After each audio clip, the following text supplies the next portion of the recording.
सभी को hello hi नमस्ते प्रणाम। सभी को बहुत सारा थैंक यू और दिव्य शक्तियों को, सूक्ष्म शक्तियों को बहुत सारा आभार। सभी के लिए मन में ग्रैटिट्यूड रखते हुए और परम पूज्य गुरुदेव वंदे माता जी से, सभी दिव्य शक्तियों से प्रार्थना करते हैं कि जो भी हम पढ़ रहे हैं वो हमारे जीवन में हम उतार सकें और हम सबका आत्मविश्वास एक नई उछाल छुए। तो आगे पढ़ते हैं। अभी तक हमें बताया जा रहा था कि इच्छा शक्ति के बारे में बात की थी कि इच्छा शक्ति क्या है और इच्छा शक्ति के साथ एफर्ट्स की इम्पोर्टेंस बताई थी। एंड देन आशावादी सोच, पॉजिटिव अप्रोच और बाधाओं को कैसे पार करना है। अब हमें सर बता रहे हैं आगे कि चिंतन कैसा होना चाहिए, हमारा चिंतन और हमारे विचार कैसे होने चाहिए, किस दिशा में होने चाहिए। तो यहाँ पे वो बोल रहे हैं सर कि ये हम सब ने सुना भी है कि जैसा हम सोचते हैं वैसा हम बन जाते हैं। गुरुदेव का ये सद्वाक्य है कि जो जैसा सोचता है वैसा बन जाता है। तो हम जो आज हैं वो हमारे चिंतन के आधार पर ही हैं। तो यदि हम अपने आप को दुर्भाग्यशाली मानेंगे तो दुर्भाग्यशाली होंगे, सौभाग्यशाली मानेंगे तो सौभाग्यशाली होंगे। तो ये बात हमेशा बताई कि आत्मविश्वास कैसे बढ़ेगा, जब हमें ये विश्वास होगा कि हम सबल हैं, हमारे अंदर शक्ति है और जो भी निर्बल विचार मन में आ रहे हैं वो एक ऊर्जा है। जब हम उस प्रवृत्ति को छोड़ देंगे और संशय की बात तो लगातार बना ही रहे हैं। और जैसे कि हम पढ़ते हैं, हम समझते हैं कि धारणा बना लेनी चाहिए। तो अपने बारे में एक सशक्त धारणा बना लें कि हम जो चाहते हैं उसे हासिल करके रहेंगे। वो अलग बात है कि हमारी चाह पॉजिटिव होनी चाहिए, अच्छी होनी चाहिए, परमार्थी होनी चाहिए, उस पर भी आगे बात करेंगे। तो अब मनुष्य योनि में जन्म मिला है, इसका निश्चित मतलब ही है कि हमारे विचार उच्च कैटेगरी के हों और अच्छे हों, सबका हित रखते हुए हों और हम केवल खुद को सुख ना दें, खुद के सुख के लिए नहीं, ऐसी एनर्जी रेडिएट करें जो हमारे आसपास भी सुख और शांति और पूरी पृथ्वी को आह्लादित कर दे। हमारे पृथ्वी चलो छोड़ो बहुत ऊंची हो गई, लेकिन हमारे आसपास के वातावरण को आह्लादित कर दे, सबको एक हैप्पी फीलिंग मिले, रेडिएट हो। तो जब वो तब होगा जब हम अपने बारे में अच्छा सोच सकते हैं, जब हम बिल्कुल श्योर हो जाएंगे। और किसी भी चीज़ की कमी अगर खल रही है तो फिर उस कमी की तरफ नहीं, उस खाई को कैसे पूरा करना है उस पे दें। अगर निर्धनता है, अज्ञानता है, अस्वस्थता है तो इन सब चीज़ों की ओर ध्यान ना दें। जैसे पिछले बार एग्जाम्पल में बात की थी कि जब हम अपने आप को बिजी कर देते हैं, किसी कैसे काम में बिजी कर देते हैं, किसी बहुत उच्च काम में बिजी कर देते हैं, तो हमारे अंदर के जितने भी रोग, कीटाणु, विषाणु हैं सब अपने आप खत्म हो जाते हैं, सारी विजातीय द्रव्य सब समाप्त हो जाते हैं, क्योंकि हार्मोन्स अच्छे रेडिएट होने लगते हैं, हैप्पी हार्मोन्स रेडिएट होने लगते हैं, हेल्दी हार्मोन्स रेडिएट होने लगते हैं। सोच से ही तो सब कुछ हो रहा है। तो आशावादी रहना है, प्रभावशाली व्यक्तित्व बना के रखना है, आदर्शवादिता रहनी चाहिए।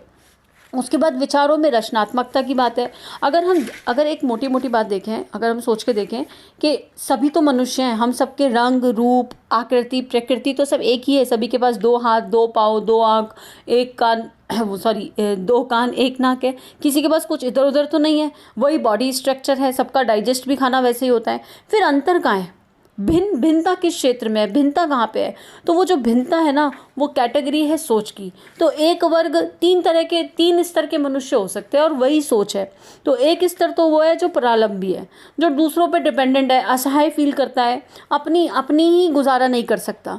तो उससे तो क्या ही अपेक्षा की जाएगी जो अपना ही गुजारा नहीं कर सकता, केवल दूसरों पे डिपेंडेंट है और अपने भीतर झांकी नहीं रहा कि अपने भीतर कोई प्रतिभा होगी, कोई अच्छी चीज़ होगी। एक वर्ग वो है। दूसरा वर्ग वो है जो समझदार है, इंटेलिजेंट भी है, उसमें योग्यता भी है और तत्परता भी है सब कुछ करने की, सारी क्वालिटीज़ हैं, लेकिन सोच छोटी है, संकीर्ण सोच वाले सोच रखते हैं। उसमें क्या है, केवल अपना सोचना है, मोह और अहंकार के लिए जीवन जीना है। दुनिया में आए हैं, अपना खाया कमाया चले गए। लेकिन इस वर्ग में चलो एक पॉजिटिव चीज़ ये है कि एटलीस्ट किसी के ऊपर बोझ बन के नहीं जी रहा है और अपंग जैसा, अविकसित जैसा नहीं है, असहाय नहीं है, अपना गुजारा तो कर रहा है। जो तीसरा वर्ग है वो है प्रतिभाशालियों का। और हम सब, अगर हम मनुष्य योनि में हैं तो हम सब तीसरे वर्ग में ही आते हैं, क्योंकि हम सबके अंदर डेफिनेटली कोई ना कोई टैलेंट तो है ही।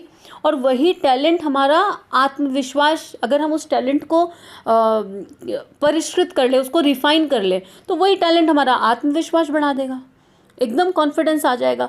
लेकिन पहले टैलेंट आइडेंटिफाई करने की ज़रूरत है। तो इस बारे में ऑलरेडी बात कर चुके।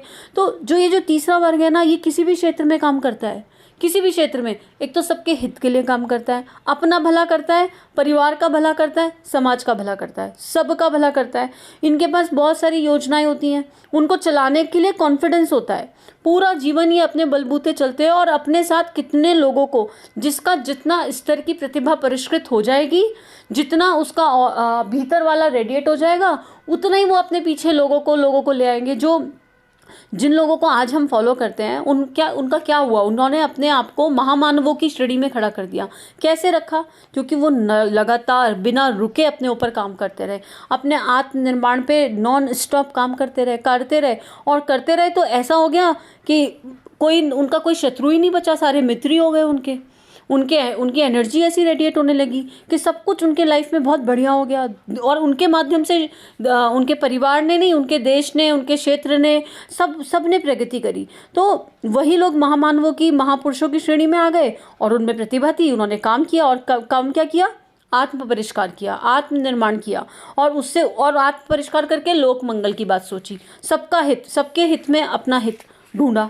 तो ये कैटेगरी तीसरा वर्ग है। तो धीरे धीरे अपने आप को शुरू तो करें, यात्रा शुरू होगी तो आत्मनिर्माण होगा, आत्मनिर्माण आत्मविकास होगा, तो अपने आप फिर वो कैटेगरी, वो लेवल भी आ जाएगा जो हमारे लिए निश्चित रूप से लिखा है।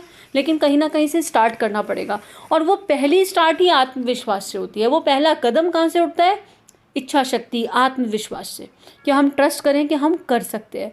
और जब हम ये ट्रस्ट करेंगे, ज़्यादा से ज़्यादा क्या हो जाएगा? फेल हो जाएगा ना, इससे ज़्यादा कुछ नहीं हो सकता। तो ठीक है ना, इट्स ओके, दोबारा कोशिश कर लेंगे। लेकिन अपने भीतर की प्रतिभा पहचानते हुए अपने कदमों को उठाना पड़ेगा, आगे बढ़ना पड़ेगा। आगे सर बता रहे हैं श्रद्धा और विश्वास के बारे में। और यहाँ पे जब श्रद्धा और विश्वास हेडिंग ही आती है ना, तो लगता है श्रद्धा क्या है? श्रद्धा हम सबकी किसी ना किसी पे श्रद्धा टिकी हुई है, लेकिन किस पे? किसी अनदेखे अनजाने पे श्रद्धा टिकी हुई है। किसी ने देखा है क्या भगवान को?